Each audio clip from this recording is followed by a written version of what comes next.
If I was to build myself the ultimate gaming PC right now, this is probably what it will look like. This build isn't subtle and is not meant to be. I mean, look at it. This has two of the fastest gaming components you can buy right now. One is the Ryzen 7 9800X 3D and NVIDIA's RTX 5080, blazing fast. Now let me show you how this came together.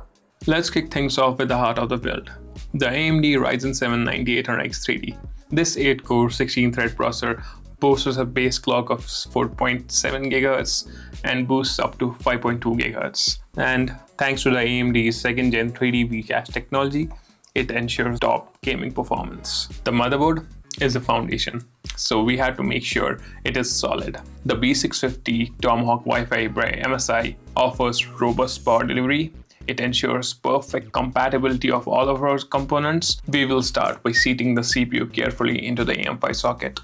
For memory, we are using TeamGroup's UDD5 a 32GB kit, which runs at 6000 mega transfers per second. Even the timings on this kit are pretty tight. It's a CL30 kit, which is about as good as it gets for gaming, so we should have absolute no issues. Let's insert both our sticks into the motherboard and then move on to the SSD. Storage is handled by WD Blue SN5000, which is a 1TB M.2 NVMe drive. It is a Gen 4 drive, so it ensures fast boot times and super fast game loading times. We could have gone with something much faster, but for gaming, I think this is a sweet spot. Installing the SSD should be pretty simple. Put the drive in, tighten the clamp, put the heatsink back on, and you're done.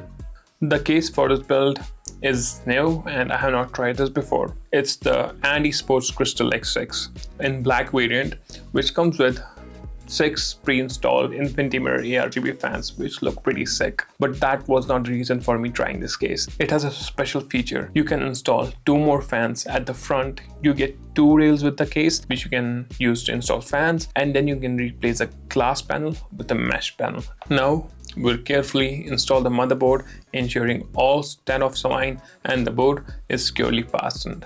For the PSU, I went with my trusted MSI MAG A850GL, which is a gold-rated power supply, fully modular, PCIe 5.0 ready. Install the cables on the PSU, then install the PSU in the case. And on to the next step, which would be the AIO. We went with the Deepcool LE360 P2, which is a new version of their 360 AIO. This was the entry-level AIO that they offered, and the pricing is amazing with it.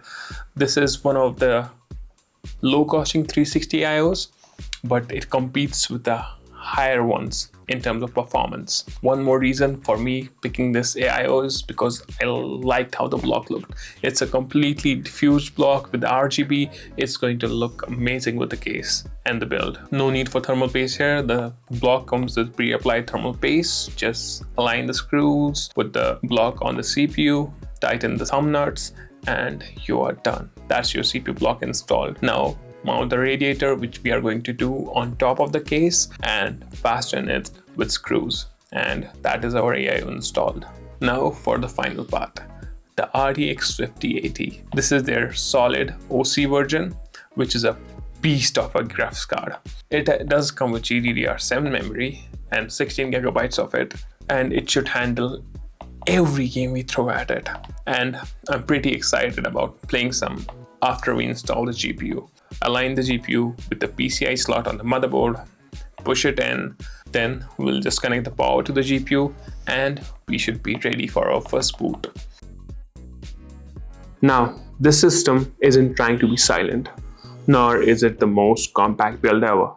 But if you want a combination of good thermals, reliable performance, and a PC that would actually look good on your desk, I think we did pretty alright. Thanks for watching. If you found this video useful, maybe consider staying around. I've got more amazing stuff coming soon. Alright, take care, see you in the next one.